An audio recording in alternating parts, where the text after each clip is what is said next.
DMTV Info, votre chaîne d'information en temps réel. La politique, la santé, le sport, les faits de société, la musique, les rumeurs et bien plus encore. Vous découvrirez cela dans notre chaîne DMTV Info.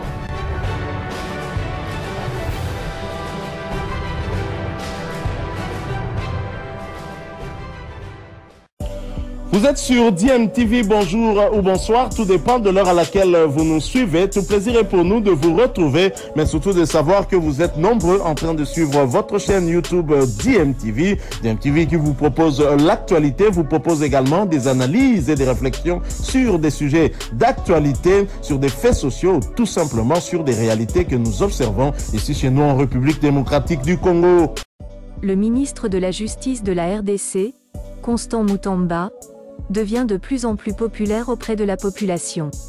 Cela commence à susciter des réactions du côté de l'Union sacrée qui voit d'un mauvais œil cette montée en puissance.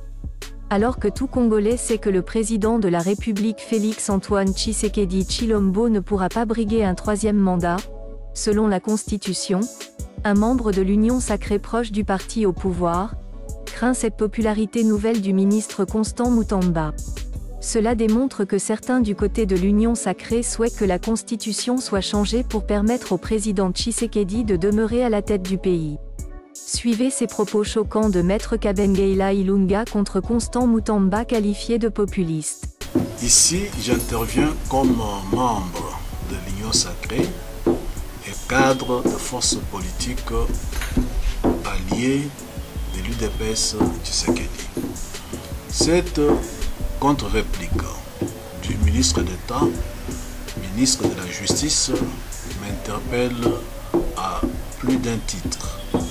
On sait que le bras de fer continue à persister alors que de la sagesse de hauts magistrats qui gèrent le Conseil supérieur de la magistrature, il était convenu de se concerter pour éviter toutes les zones d'ombre. Il est pour nous surprenant de constater que, après que le pouvoir judiciaire, incarné par le bureau du Conseil supérieur de la magistrature, ait soulevé, comme je l'avais souhaité, l'exception d'illégalité de la circulaire du ministre d'État, ministre de la Justice, pour ne pas obtempérer à cette circulaire-là, demandant à tous les magistrats de continuer à envoyer des détenus et même des condamnés à la prison centrale de Makala, que le ministre de la Justice ait choisi la voie contraire en créant ainsi un bras de fer avec le pouvoir judiciaire. Cet état de choses crée une insécurité généralisée.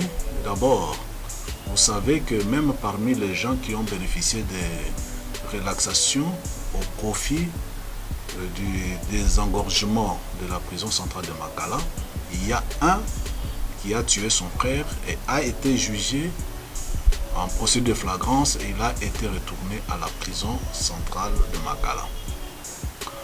Nous devons ici relever qu'il ne faut pas que l'on donne l'impression qu'au ministère de la Justice, il y a un opposant qui est en campagne électorale pour la présidentielle de 2028 et qui se donne le temps de critiquer les magistrats qui sont à ses yeux de magistrats du régime Tshisekedi. Donc, je conseille d'abord qu'il y ait beaucoup d'eau dans le vin pour aplanir les divergences, si divergence il y a. Deuxième constat est le suivant, c'est comme si tous ceux qui bénéficient des mesures de désengorgement ont conscience que ce n'est pas au profit de l'État congolais, ce n'est pas au profit du régime Tshisekedi, c'est au profit de celui qui est à l'avant-plan de ces mesures, à savoir le ministre de la Justice. Et cela crée une crainte que parmi les gens qui bénéficient de ces mesures, tous ne sont pas de bons citoyens. si vous faites bénéficier à plus de 100 ou 200 personnes, ces gens dans la cité, qu'est-ce qu'ils ne peuvent pas représenter comme menace, tant à l'égard de magistrats qu'à l'égard du régime? Et donc, ici, j'interpelle tous les procureurs généraux, celui près la Cour constitutionnelle, près la Cour de cassation, les PG près le cours d'appel, d'ouvrir l'œil et les bons pour que l'on sache à quelle fin l'opération de désengorgement de la prison centrale de Makala et à travers le pays, ce désengorgement peut servir. À quelle fin politique? Donc, nous avons des craintes au niveau de notre regroupement force politique et alliés de l'UDPS Tshisekedi. Actuellement, là, je ne réponds pas comme politique, mais je réponds comme scientifique. Actuellement, les juges des tribunaux de grande instance et ceux de cour d'appel ont double statut. Quand bien même ils ont été nommés et affectés comme magistrats de l'ordre judiciaire, ces juges comme les tribunaux de grande instance et les cours d'appel font office respectivement des tribunaux administratifs et des cours administratifs d'appel, il y a lieu de retenir que chaque fois que ces juges siègent en suppléance des tribunaux administratifs ou de cours d'appel, ils relèvent de l'ordre administratif. Ils cessent de dépendre uniquement de l'ordre judiciaire. À telle enseigne que s'il y a prise à partie, donc que l'on peut initier pour des décisions rendues en matière administrative, ce n'est pas devant la Cour de cassation que l'on devrait s'adresser, ça serait devant le Conseil d'État.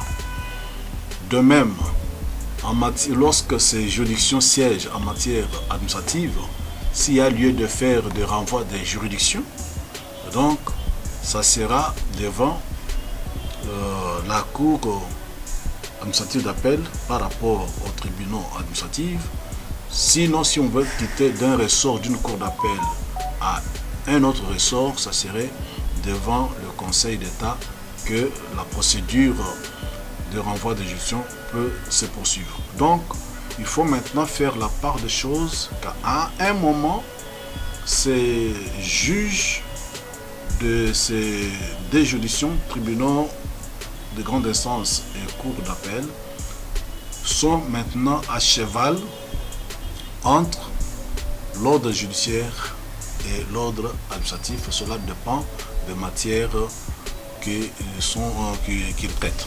Pour faire face à la surpopulation dans les prisons en République démocratique du Congo, la solution n'est pas de libérer les criminels ou les détenus. La solution, c'est de créer ou de construire de nouvelles maisons d'arrêt et de nouvelles prisons.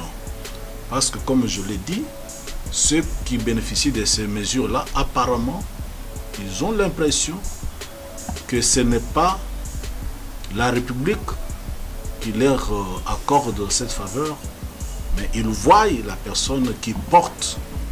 Et ça, c'est un danger. Et donc, il faut retenir que le ministre de la Justice ne peut intervenir en matière de liberté ou de libération que lorsque la personne détenue, condamnée, rentre dans la catégorie des personnes qui peuvent bénéficier de la libération conditionnelle. Nous rappelons ici que l'article 70 de la loi organique sur les juridictions de l'ordre judiciaire n'accorde au ministre de la Justice que le pouvoir d'injonction négative ou positive sans s'interférer dans la conduite de l'action publique. Or, aller relaxer les personnes en dehors des conditions de libération conditionnelle, c'est s'interférer dans la conduite de l'action publique qui est réservée exclusivement aux magistrats de parquet. Cela est interdit. Je pense que quelque part, nous craignons que le ministre de la Justice entre en conflit avec la loi pénale et que une action publique puisse être envisagée par le parquet compétent.